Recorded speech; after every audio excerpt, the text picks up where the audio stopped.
नमस्कार साथियों, welcome to नाम नॉलेज हब। कैसे हैं आप लोग? आशा करते हैं अच्छे होंगे और आपकी तैयारी शानदार तरीके से चल रही होगी। तो साथियों, आज के इस वीडियो में हम लोग चर्चा करने वाले हैं कि अंतिम समय में आपको किस प्रकार से तैयारी करनी चाहिए ताकि आप इस एग्ज़ाम में अच्छा स्कोर कर पाएँ।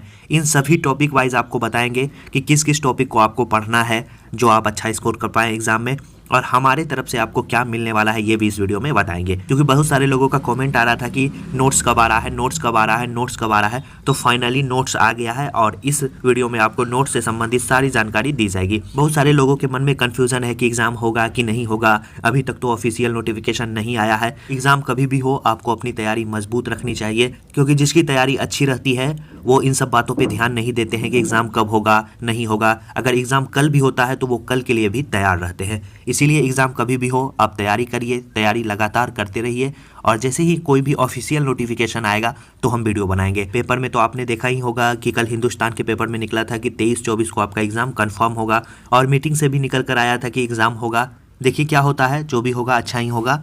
तो चलिए हम लोग खैर उन सब बातों को छोड़ते हैं और अंत समय में किस प्रकार से आपको तैयारी करनी है उसे देखते हैं। तो किन किन टॉपिक को जो आपको पढ़ना है वो टॉपिक वाइज हम लिख दिए हैं। तो सबसे पहले जो है आपको वैज्ञानिक प्रगति पढ़ना है, इसका वीडियो चैनल पे मिल जाएगा। देश, मुद्रा और राजधानी ये भी पढ़ना है आपको। अंतर्राष्ट्रीय रेखा, और इस वीडियो को अंत तक देखिएगा, एक एक पॉइंट आपको अच्छे से समझाया गया है कि किस प्रकार से आपको तैयारी करनी है और कौन से नोट्स को आपको लास्ट में पढ़ना है। अंतर्राष्ट्रीय रेखा से एग्जाम में क्वेश्चन पूछे जाते हैं। भारत और पाकिस्तान के बीच कौन सी रेखा है, अफगानिस्तान और पाकिस्तान के बीच कौन सी रेखा है, भारत और चीन के बीच कौन सी रेखा है, तो उसे आपको पढ़ना है। विगत वर्षों में क्वेश्चन उससे पूछे गए हैं। भारत और उसके पड़ोसी देश के बारे में पढ़ना है कि पड़ोसी देश जैसे बांग्लादेश से भारत की जो सीमा लगती है उसकी लंबाई कितनी है, और भारत के कितने पड़ोसी देश हैं, सबसे लंबा सीमा साझा करने वाला पड़ोसी देश कौन है। इस प्रकार के क्वेश्चन आपके एग्जाम में पूछे जाते हैं। पुस्तक और लेखक से एग्जाम में क्वेश्चन पूछे जाते हैं। उसके बाद भाषा और लिपि, कौन से राज्यों में कौन सी भाषा बोली जाती है, इन सभी का वीडियो आपको चैनल पे मिल जाएगा। उसके बाद प्रमुख दिवस से क्वेश्चन पूछे जाते हैं कि कौन सा दिवस कब मनाया जाता है, जैसे हाल ही में जनजातीय गौरव दिवस मनाया गया, कब मनाया जाता है। उसके बाद बिहार का सामान्य परिचय, बिहार में ज़्यादा डीपली क्वेश्चन नहीं पूछा जाता है, सिर्फ और सिर्फ सामान्य जानकारी से क्वेश्चन पूछा जाता है। कौन सी नदी कहाँ मिलती है। इसके बाद क्वेश्चन पूछा जाता है कि कौन सा जलप्रपात कहाँ है, कौन सा अभ्यारण्य कहाँ है, क्षेत्रफल की दृष्टि से बिहार का सबसे बड़ा जिला कौन है। तो इस प्रकार से सामान्य जानकारी वाले क्वेश्चन पूछे जाते हैं। बिहार सामान्य परिचय में आपको सिर्फ और सिर्फ इतना ही करना है, ज़्यादा करने की ज़रूरत नहीं है, कोई फ़ायदा नहीं होने वाला है। 1 से 2 क्वेश्चन आपके पूछे जाते हैं। कला और संस्कृति में देखना है आपको कौन से शास्त्रीय नृत्य का संबंध किस राज्य से है, और लोक नृत्य के बारे में भी पूछा जाता है, जैसे घूमर किस राज्य की लोक नृत्य है। फिर पूछा जाता है वाद्य यंत्र और उससे संबंधित कलाकार, जैसे शिव कुमार शर्मा का संबंध किस वाद्य यंत्र से है। तो इस प्रकार के क्वेश्चन पूछे गए हैं और पूछे जाएंगे। कृषि से संबंधित क्रांति, हरित क्रांति, नीली क्रांति, भूरी क्रांति, किस क्रांति के जनक कौन है, इससे संबंधित क्वेश्चन पूछे जाते हैं। इसके बाद है खाद्यान्न उत्पादन में प्रथम, जैसे गेहूं के उत्पादन में भारत का कौन सा राज्य प्रथम है, कपास के उत्पादन में भारत का कौन सा राज्य प्रथम है। इस प्रकार के क्वेश्चन पूछे जाते हैं। संविधान के प्रमुख अनुच्छेद से क्वेश्चन पूछे जाते हैं, जैसे आर्टिकल 280 में किसकी चर्चा है, वित्तायोग की चर्चा है। पूछा जाता है आपको जैसे 202 में किसकी चर्चा है, वार्षिक वित्तीय विवरण की चर्चा है। तो इस प्रकार के क्वेश्चन आपको पूछे जाते हैं। संविधान के स्रोत से क्वेश्चन पूछे जाते हैं कि किस देश के संविधान से क्या क्या लिया गया है, जैसे मौलिक कर्तव्य जो है कहाँ से लिया गया है। प्रमुख संविधान संशोधन से क्वेश्चन पूछे जाते हैं। 101वें संविधान संशोधन में किसका जिक्र किया गया है, जीएसटी का जिक्र किया गया है। और उसके बाद राज्यों की स्थापना, कौन से राज्यों की स्थापना कब हुई, गोवा की स्थापना कब हुई, सिक्किम की स्थापना कब हुई। इसके बाद विश्व का इतिहास, आपके सिलेबस में जो जो टॉपिक है सभी को इसमें लिखे हैं। विश्व का इतिहास, द्वितीय विश्व युद्ध की समाप्ति कब हुई थी, नागासाकी पे पहली बार जो है परमाणु हमला कब हुआ था। तो इस प्रकार के क्वेश्चन पूछे जाते हैं। समाचार पत्रिका से क्वेश्चन पूछे जाते हैं। उसके बाद नारे वचन, कौन सा नारा किसका है, इससे क्वेश्चन पूछे जाते हैं। विदेशी यात्री, जैसे मनुची किसके शासनकाल में आया, भारत आने वाला सबसे पहला विदेशी यात्री कौन था, हेन्सवांग किसके शासनकाल में आया। सल्तनतकालीन प्रमुख विभाग के बारे में क्वेश्चन पूछे जाता है, जैसे दीवाने अर्ज, अमीरे कोही, दीवाने कोही, दीवानी रियासत। इस प्रकार के क्वेश्चन पूछे जाते हैं, किसके द्वारा शुरू किया गया है। अगर आप बिहार से संबंधित एग्जाम देते होंगे तो ज़रूर आप इस टॉपिक से वाकिफ़ होंगे। उसके बाद संतलतकालीन स्थापत्य कला, संतलत काल में जितने भी मकबरे बने हैं उन सभी से क्वेश्चन पूछे जाते हैं, जैसे कुतुब मीनार का निर्माण किसने कराया है, 2.5 दिन का झोपड़ा का निर्माण किसने करवाया है। उसके बाद मुगलकालीन स्थापत्य कला से भी क्वेश्चन पूछे जाते हैं, जैसे मुगलकालीन स्थापत्य कला का जो है आपको स्वर्ण काल किसके शासनकाल को माना जाता है। मुगलकालीन स्थापत्य कला में जामा मस्जिद, मोती मस्जिद का निर्माण किसने करवाया। कि कौन सा मकबरा कहाँ स्थित है, जैसे बाबर का मकबरा कहाँ स्थित है, हुमायूं का मकबरा कहाँ स्थित है। बात करें इधर हम लोग देखते हैं संयुक्त राष्ट्र अंतर्राष्ट्रीय संगठन के बारे में क्वेश्चन पूछा जाता है। सार्क हुआ, उसके बाद बिम्स्टेक हुआ, G20, G7, ओपेक, इन सभी से क्वेश्चन पूछे जाते हैं। और यूनाइटेड नेशन से भी आपको पता ही है क्वेश्चन पूछे जाते हैं। महापुरुष के समाधि स्थल से पूछे जाते हैं। विश्व के प्रमुख पठार से क्वेश्चन पूछे जाते हैं। भारत रत्न विजेता मोस्ट इंपॉर्टेंट है, इससे क्वेश्चन पूछे जाते हैं। विविध सेक्शन में आता है, जैसे लता मंगेशकर को किस वर्ष भारत रत्न पुरस्कार से सम्मानित किया गया। विश्व की प्रमुख झील के बारे में क्वेश्चन पूछा जाता है। महापुरुष के उपनाम से क्वेश्चन पूछे जाते हैं, जैसे फ्रंटियर गांधी किसका उपनाम है। उसके बाद विश्व के प्रमुख जलप्रपात, एंजल जलप्रपात किस नदी पे है, इस प्रकार के क्वेश्चन पूछे जाते हैं।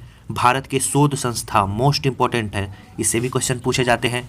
महासागर जलधारा, मरुस्थल, भारत की राष्ट्रीय पार्टी, वर्तमान में कितनी भारत की राष्ट्रीय पार्टी है, इससे क्वेश्चन पूछे जाते हैं। मिस यूनिवर्स, मिस वर्ल्ड, उसके बाद विश्व के स्थानीय पवन के बारे में पूछा जाता है, जैसे चिनूक, सिराको, उसके बाद आपको हरमट्टन, इन सभी से क्वेश्चन पूछे जाते हैं। घास के मैदान, डाउन्स घास का मैदान कहाँ स्थित है।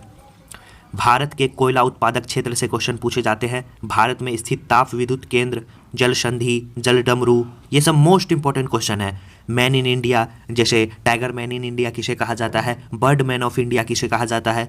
भारत की पंचवर्षीय योजना से क्वेश्चन पूछे जाते हैं। भारत के राष्ट्रपति उपराष्ट्रपति से क्वेश्चन पूछे जाते हैं। प्रमुख नहरें, विश्व के स्थलबद्ध देश, प्रमुख शब्दावली, जैसे आइसोबार, आइसोबार का क्या अर्थ है, उस प्रकार से क्वेश्चन पूछे जाते हैं, उसे हम लोगों ने शामिल किया है नोट्स में।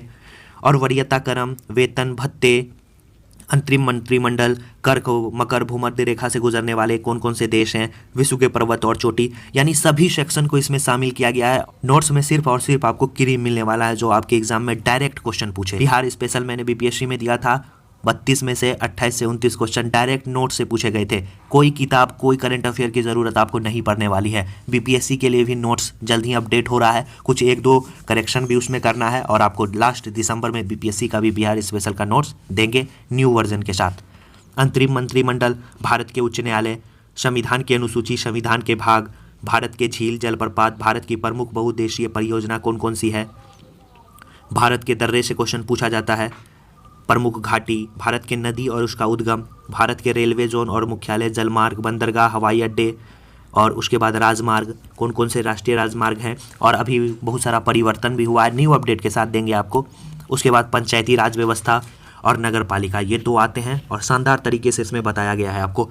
और सबसे ज़्यादा डिमांडेड जो टॉपिक है वो है बिहार पंचायती राज अधिनियम 2006, इसे भी अच्छे से उसमें लिखा गया है। नगर पालिका, प्रमुख समिति और आयोग, अर्थव्यवस्था से संबंधित क्षेत्र, जैसे प्राथमिक क्षेत्र, द्वितीयक क्षेत्र, तृतीयक क्षेत्र। बिहार के बारे में आपको बताया, बिहार के प्रमुख बिंदु, भारत के पड़ोसी देशों का इतिहास से संबंधित तथ्य दिया गया है। और कुछ जो साथियों बच गया है जो आपको यूट्यूब पे करवाएंगे, उसका पीडीएफ आपको टेलीग्राम पे मिल जाएगा। टोटल जो है 125 पेज का ये पीडीएफ होने वाला है, 125 पेज का होने वाला है। और नीचे और सारे टॉपिक हैं, देखिए बहुत सारे टॉपिक हैं। प्रमुख समितियां आपको बता दिए, जनजाति है, खनिज उत्पादन में विश्व और भारत में कौन प्रथम है, मात्रक बीमा, विटामिन, मानव रोग, कांच के रंग और धातु के यौगिक, धातु के अयस्क, ऊर्जा रूपांतरण करने वाले उपकरण, उसके बाद जो है कौन सा प्रतिबिंब कहाँ बनता है, इस प्रकार के टॉपिक दिए गए हैं, इसमें लिखे नहीं है। खेलों से संबंधित शब्दावली, उसके बाद वन्य जीव संरक्षण परियोजना, पक्षी अभ्यारण्य, नेशनल पार्क, टाइगर रिजर्व, जितने टॉपिक आपके एग्जाम में पूछे जाते हैं शॉर्ट टॉपिक है, ज़्यादा बड़ा भी नहीं है। 125 पेज का है, अगर आप उसे प्रिंट आउट कराते हैं तो आगे पीछे करके आप 125 का आधा कर सकते हैं कितना होता है। तो बस उस पीडीएफ को आपको लेके कम से कम 10 बार उस पीडीएफ को इस पार से उस पार आपको पढ़ लेना है, और शानदार कंटेंट आपको प्रोवाइड किया जाएगा ताकि आप अंत समय में इसे रिवीजन कर सकें। अंत समय में ये आपके लिए काफ़ी ही फायदेमंद सिद्ध होगा, इसकी हम आशा करते हैं। और चलिए, इसका प्राइस को लेकर बहुत सारे लोगों के मन में डाउट था कि ये हमें मिलेगा कैसे। आसानी से आप इसे ले सकते हैं। इसका जो फ़ी है मात्र न्यूनतम रखा गया है, और इस फ़ी में कोई भी इसे अफोर्ड कर सकते हैं। इस फ़ी में आपको एक टाइम का खाना भी नहीं आता है, जितने कम फ़ी में आपको इसका प्राइस रखा गया है। तो चलिए हम लोग प्राइस को देखते हैं। तो देखिए, ये रहा आपका प्राइस। आप पे करिए 80 83 81 30 90 पर, कोई भी माध्यम से, गूगल पे, फ़ोनपे, पेटीएम, किसी भी माध्यम से आप इसे पे कर सकते हैं। और स्क्रीनशॉट आपको जो भेजना है, आप जब पे करेंगे उसमें ट्रांजैक्शन आईडी और डेट मेंशन होना चाहिए। और पेमेंट करने के बाद 75 62 83 और 14 30 पे आप जो है मैसेज करिएगा, पेमेंट का स्क्रीनशॉट भेजिएगा, और उसी नंबर पे आपको विदिन 10 से 15 मिनट या आधे घंटे के अंदर आपको पीडीएफ सेंड कर दिया जाएगा। हिंदी मीडियम हिंदी मीडियम मात्र आपको 55 रुपये में मिलने वाला है, मात्र 55 रुपये में। 51 रुपये ही फ़ी रखने वाले थे, लेकिन 55 रखे, क्योंकि 51 फ़ी पिछले बार भी रखा था। बहुत सारे लोग जो है पुराने स्क्रीनशॉट को ही भेज देते हैं, इसीलिए 55 रुपये रखना पड़ा। 55 रुपये में आप इस PDF को ले सकते हैं और अंतिम समय में शानदार तरीके से तैयारी कर सकते हैं। और 55 रुपये में आपको पता ही है आज के दिन में कुछ नहीं होता है। अगर आप 10 प्रैक्टिस सेट भी किसी प्रकाशन का खरीदने जाते हैं तो उसमें आपको 150 रुपये लगता है। यहाँ 55 रुपये में आपको इतना सारा कंटेंट सिंगल PDF में दिया जा रहा है। अगर आप इंग्लिश मीडियम में लेना चाहते हैं तो 75 रुपीज़ में इसे ले सकते हैं। अगर आप दोनों मीडियम में लेना चाहते हैं, हिंदी और इंग्लिश दोनों मीडियम में चाहिए, तो 100 रुपये में आप दोनों मीडियम में ले सकते हैं। तो देख लीजिए, ये आपका रहा, स्क्रीनशॉट आप ले लीजिए। चलिए, तो इस पर आप पेमेंट करिए और इस PDF को लीजिए और शानदार तरीके से अंतिम समय में तैयारी कीजिए। एग्जाम कभी भी हो, आपकी तैयारी मजबूत रहनी चाहिए। जिन्होंने BPSC में बिहार स्पेशल का PDF नहीं लिया था, वो बाद में बहुत पछता रहे थे कि क्यों मैंने नहीं लिया। बहुत सारे मैसेज आ रहे हैं कि सर हमें अभी PDF लेना है 68 के लिए, तो हम उसे डेली बोलते हैं कि अभी करेक्शन हो रहा है, कुछ दिन बाद आप लीजिएगा। लगातार मैसेज आ रहे हैं, इसीलिए कंटेंट इज़ मोस्ट इंपॉर्टेंट और आपको सारे कंटेंट को अच्छे से दिया गया है। पढ़िए और एग्जाम में बेहतर करिए। और साथियों, इस PDF को जो है आप कहीं शेयर मत करिएगा, नहीं तो कंपटीशन बढ़ सकता है।